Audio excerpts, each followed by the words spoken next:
nuk e lave pulën, nuk e lave orizin, pulën nuk e lava, se pula nuk lahet, orizin e lava. Heje njerëz të bukur, si po kaloni? Fillova me komentet që do marrë kjo video, edhe thash t'ua them unë, para se të mi thoni juve.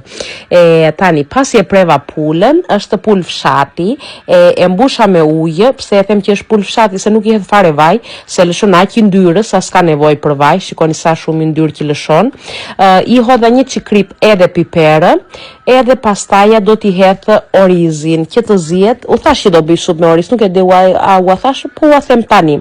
I hedhë një filxhan të vogël me oriz, se nuk e duam që të bëhet shumë e trashë supa, edhe do ta bëjmë kësaj radhe me limon dhe me vezë, avgolemonë do me thënë.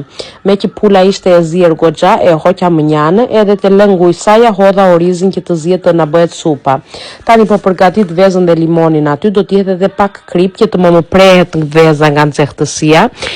Pasi është zirë supa, e heq më njanë, do marr avash lëngun, me saplak e themin edhe këtë, edhe garushde e thonë në vëndet të tjera, do t'i hedh lëngun e pulës, avash sa të nxehtë e gjithë veza, edhe pastaj do ta hedh gjithë përzierjen brenda tek supa. Shikoni se sa e mirë që del, e mrekullueshme. Edhe kofshë pulës, edhe të na bëj mirë. Ciao ciao.